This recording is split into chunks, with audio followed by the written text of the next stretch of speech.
प्यारे बच्चों नमस्कार। आपका अपना चैनल डिफेंस ट्यूटर में आपका स्वागत है। तो आज हम पढ़ने वाले हैं एलिमेंट मिक्सचर एंड कंपाउंड्स के कुछ प्रीवियस ईयर के क्वेश्चन को। यह प्रीवियस ईयर का पार्ट 2 है।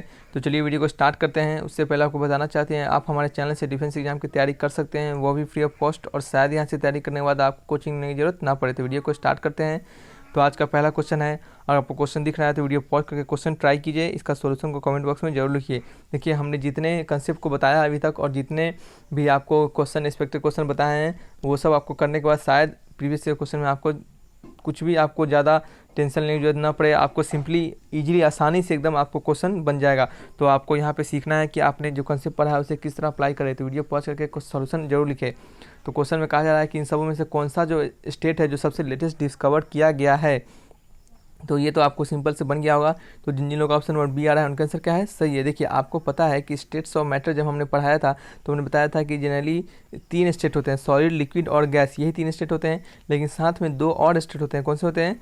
प्लाज्मा होते हैं, प्लाज्मा, और उसके बाद एक और क्या होते हैं, बोस आइंस्टाइन कंडेंसेट। ठीक है, बोस आइंस्टाइन कंडेंसेट होते हैं। ये जो प्लाज्मा और बोस आइंस्टाइन कंडेंसेट होते हैं ये कुछ खास कंडीशन पे ही देखे जाते हैं, कुछ खास टेम्परेचर प्रेशर पे ही देखे जाते हैं। तो हम लोग को बेसिकली यही 3 स्टेट को पढ़ना पड़ता है। ठीक है, लेकिन यहाँ पे पूछा जा रहा है और पूछा भी था प्रीवियस क्वेश्चन में कि कौन सा सबसे लेटेस्ट स्टेट डिस्कवर किया गया है, तो बोस आइंस्टाइन कंडेंसेट को। इस बात को याद रखिएगा। ठीक है, तो नेक्स्ट क्वेश्चन समझते हैं। The symbol of element tungsten is. हमने बहुत सारे एलिमेंट के नाम, उसको ग्रीक नेम, उसके कुछ सिम्बॉल्स को बताया था। हमने बताया था कि आपको इन सबों को एकदम याद करना कंपलसरी है।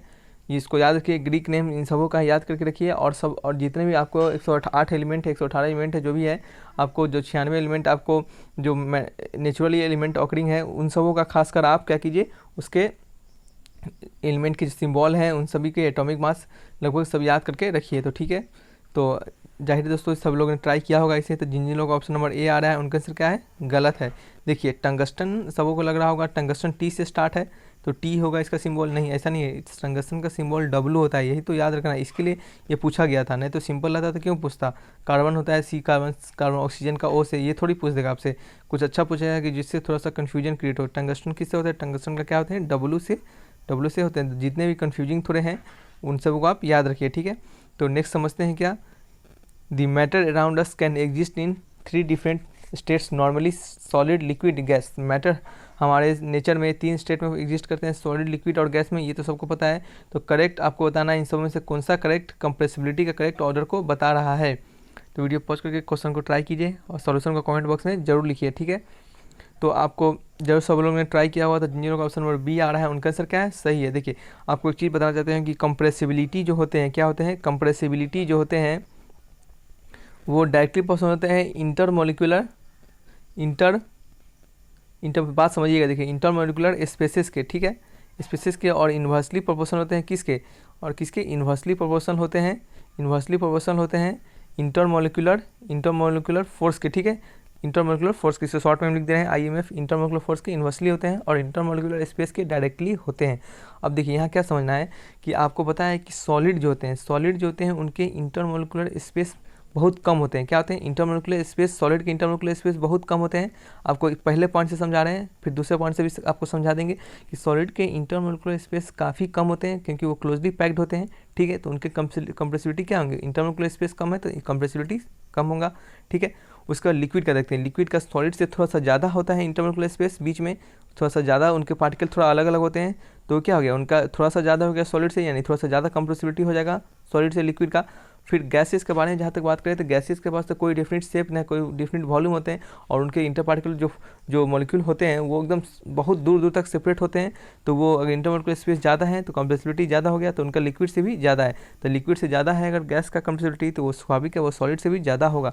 यानी आपका ऑर्डर क्या आ रहा है, सबसे ज़्यादा गैस का कंप्रेसिबल, फिर लिक्विड, फिर सॉलिड, यानी ऑप्शन नंबर 20 सही है। देखिए नेक्स्ट दूसरे वाले अगर हम पॉइंट से समझे कि इंटरमोलिकुलर फोर्स के इन्वर्सली होते हैं। देखिए सॉलिड के जो पार्टिकल बहुत क्लोजली पैक्ड होते हैं, यानी उनके बीच इंटर पार्टिकल जो फोर्स होते हैं, इंटर पार्टिकल के बीच जो फोर्स होते हैं, दो पार्टिकल के बीच जो फोर्स होते हैं वो बहुत ज़्यादा होते हैं।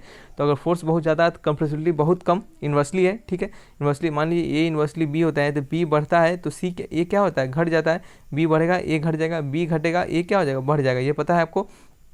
तो सॉलिड का जो इंटर पार्टिकल फोर्स है वो बहुत ज़्यादा है, तो नीचे वाली क्वांटिटी बहुत ज़्यादा है तो कंप्रेसिबिलिटी क्या हो जाएगा, घट जाएगा, यानी सॉलिड का सबसे कम होगा और उसके बाद लिक्विड का इंटर पार्टिकल फोर्स सॉलिड से थोड़ा सा कम होता है, ये तो थोड़ा सा कम हो गया तो ये थोड़ा सा ज़्यादा हो जाएगा।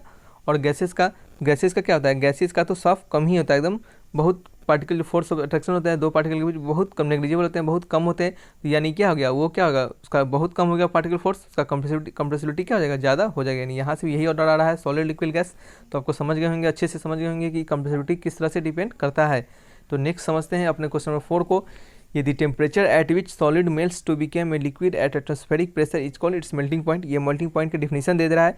नेक्स्ट कह रहा है कि the melting point of solid is an indication of. बताइए मेल्टिंग पॉइंट ऑफ सॉलिड इस समय में से क्या इंडिकेट करता है, ये strength of intermolecular force of attraction को इंडिकेट करता है, स्ट्रेंथ ऑफ इंटरमोलिकुलर रिपल्सन को इंडिकेट करता है, या फिर मॉलिक्यूलर मास को इंडिकेट करता है, या फिर मॉलिक्यूलर साइज को इंडिकेट करता है। तो आपको वीडियो पॉज कीजिए और इसको ट्राई कीजिए। ये तो बहुत सिंपल सा क्वेश्चन है, आप समझ रहे होंगे। तो जिन लोगों का ऑप्शन नंबर ए आ रहा है उनका आंसर क्या है, सही है। देखिए मेल्टिंग पॉइंट जो होते हैं, मेल्टिंग पॉइंट बेसिकली डिपेंड करते हैं इंटरमोलिकुलर फोर्स ऑफ अट्रैक्शन को। मेल्टिंग पॉइंट जो होते हैं वो डायरेक्टली प्रोपोर्शनल होते हैं लगभग किसके, इंटरमोलिकुलर फोर्स ऑफ अट्रैक्शन के डायरेक्टली प्रोपोर्शनल होते हैं। कि जितना ज़्यादा मेल्टिंग पॉइंट उतना ही, जितना ज़्यादा अगर फोर्स ऑफ अट्रैक्शन बढ़ेगा उतना ही ज़्यादा मेल्टिंग पॉइंट उसका बढ़ जाएगा।